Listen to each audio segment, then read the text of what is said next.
अब डिस्कस करते हैं नेक्स्ट क्वेश्चन, क्वेश्चन नंबर 11। यहाँ भी आपसे एवेल्युएट करना है लिमिट को, जो हमारे पास ये रहा।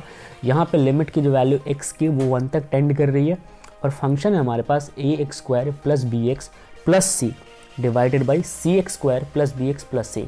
ठीक है, इस चीज़ का आप ध्यान रहे। पहला अप्रोच अगेन वही x की वैल्यू डायरेक्ट पुट किया जाए यहाँ पे। तो अगर आप डायरेक्ट पुट करते हो तो क्या आपके पास 0/0 का कोई केस निकल के आता है? वेल, नहीं निकल के आता। तो बहुत सिंपल है, आप x की वैल्यू 1 डायरेक्ट सब्सटीट्यूट कर दो। अब जब न्यूमरेटर और डिनोमिनेटर में x की वैल्यू सब्सटीट्यूट करोगे तो इस डिवाइड के पहले सारा पार्ट है न्यूमरेटर का, सब्सटीट्यूट करो यहाँ पे x की जगह 1। तो हमने पुट कर दिया x इज इक्वल्स टू 1 यानी कि ax² यानी a1² प्लस bx यानी b1 प्लस c, और फिर डिनोमिनेटर में भी एज इट इज़ हमने 1 पुट कर दिया। और जब आप ओवरऑल सॉल्व करोगे तो ये आ जाएगा a plus B plus C numerator में और डिनोमिनेटर में भी a plus B plus C, right. तो इन पूरे टर्म से आप इस पूरे टर्म को कट कर सकते हो, तो ओवरऑल आंसर आ जाएगा 1। जंप करते हैं नेक्स्ट क्वेश्चन की ओर। यहाँ पूछा हुआ है अगेन लिमिट को इवेल्युएट करना है और जो लिमिट है वो x की -2 तक टेंड कर रही है। फंक्शन हमारे पास ये रहा जहाँ पे 1/x plus 1/2 divided by x plus 2 given है। अब आप सोचो डायरेक्ट पुट करोगे x की वैल्यू -2 यहाँ पे, तो ये आ जाएगा 1/-2 और ये है प्लस 1/2, यानी कि -1/2 और प्लस 1/2 ये कट जाएंगे। अगर आप इस -2 को नीचे पुट करोगे फिर तो वो 0 वाला केस आ जाएगा जो कि हमें नहीं चाहिए। या फिर आप यहाँ देखो -2 को यहाँ पुट करोगे तो -2 प्लस 2 अगेन 0, तो 0/0 का केस आपको अवॉइड करना है। तो सेम चीज़ यहाँ पे कि अगर आप डायरेक्ट लिमिट पुट करते हो तो 0/0 आएगा आपका answer, which is not feasible and required. So we have to change our approach. What should be the next approach? आइए देखते हैं। हमारे पास तरीका एक और ये है कि आप इसका ना डायरेक्ट एलसीएम ले लो। ठीक है, जब आप इसका डायरेक्ट एलसीएम लोगे तो आप सोचो नीचे आपके पास फैक्टर आएगा, मतलब एलसीएम आएगा 2x, और ऊपर जाएगा आपके पास यहाँ पे 2 और ये वाला x चला जाएगा ऊपर, तो यहाँ आ जाएगा प्लस का x, राइट। और नीचे ऑलरेडी है x प्लस 2।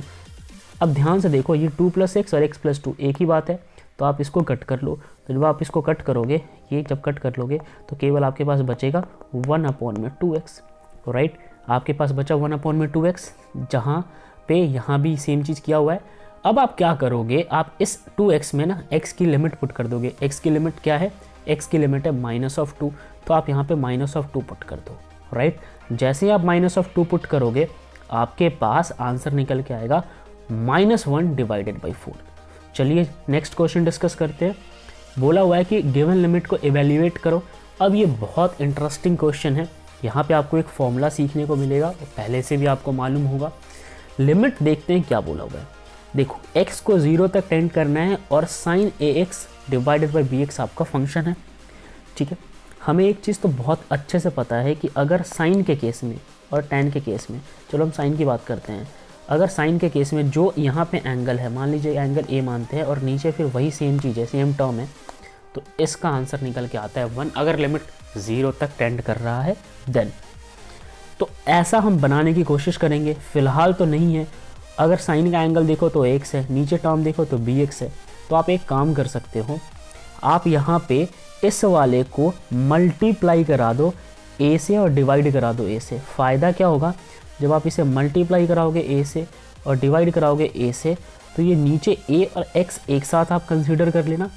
ऊपर ऑलरेडी ax है और उसकी वजह से वो 1 बन जाएगा। देखिए कैसे किया है, यहाँ पे a से मल्टीप्लाई a से डिवाइड करा दिया। अब नेक्स्ट स्टेप में इस b को तो आपने इधर भेज दिया और इस a को यहाँ पे भेज दिया। क्योंकि ये एंगल तो है नहीं, ये सब टर्म से आप छेड़छाड़ कर सकते हो। ये एंगल है, इसके साथ बिल्कुल भी छेड़छाड़ मत करना। एंगल को कभी भी टर्म के साथ पजल आउट नहीं करते हैं। ओके, अब देखो क्योंकि आपने b को इस तरफ कर दिया तो ये ax नीचे वाला ऊपर वाला एंगल के जैसा दिख रहा है और लिमिट हमारी 0 तक ही टेंड कर रही है। तो अब ये इस फॉर्म में आ गया जैसा हमारा फॉर्मूला हुआ करता है, राइट। तो ये इसी फॉर्म में अगर आ गया है तो हम इस पूरे की वैल्यू को 1 ईजिली कह सकते हैं। हमें ये बात फॉर्मूले के थ्रू पता है, ये फॉर्मूला है हमारे पास, आप यहाँ पे ध्यान से देख सकते हो। केवल और केवल हमारा a/b बचा है, आप इसको बाहर निकालो, ये कांस्टेंट टर्म है। ध्यान रहे लिमिट से भी बाहर निकाल लेना है। लिमिट के अंदर सिर्फ वही चीज़ें बचेंगी जो फॉर्मूले के पार्ट है।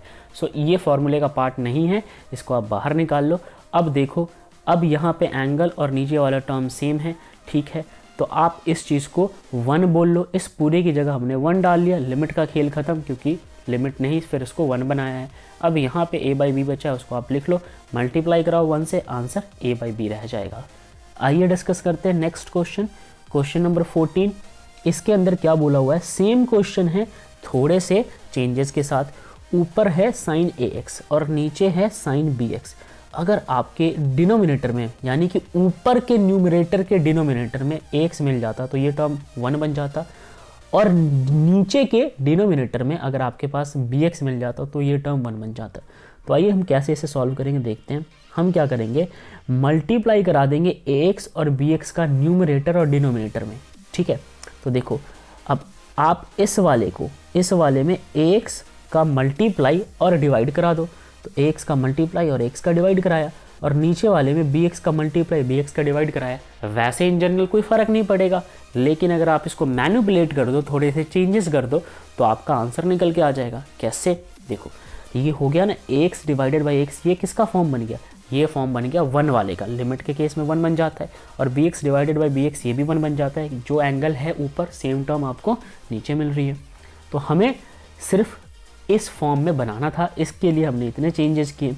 अब क्योंकि हमें इतना पता है तो हम एक काम और करेंगे कि सेपरेट लिमिट दोनों को सेंड कर देंगे। तो दोनों के पास आपने सेपरेट लिमिट भेज दिया, ये टर्म कांस्टेंट है, आप इनको बाहर निकाल लो, x से x पहले कट जाएगा, a बाई बी आपने बाहर रख लिया, लिमिट दोनों के लिए भेज दिया। अच्छा, अब लिमिट की वैल्यू जो है वो आपको ax तक टेंड करानी है 0 की, क्योंकि यहाँ के एंगल चेंज हो चुके हैं, राइट। तो यहाँ पे ऊपर ax की लिमिट 0 तक टेंड करा रहे हो और नीचे bx की लिमिट 0 तक टेंड करा रहे हो। अब हमें पता है कि अगर लिमिट 0 तक टेंड करता है और ऊपर नीचे वैल्यू सेम है तो ये 1 बन जाता है, अकॉर्डिंग टू फॉर्मूला आप देख सकते हो यहाँ पे, ठीक है। तो ये ऊपर भी 1 बन जाएगा और नीचे भी 1 बन जाएगा, ठीक है। तो ये 1 डिवाइडेड बाई 1 कोई फ़र्क तो आएगा नहीं, और ये सारे लिमिट का खेल खत्म यहाँ से, तो केवल और केवल a बाई बी आंसर में बच गया। तो हमारा आंसर है a डिवाइडेड बाई बी।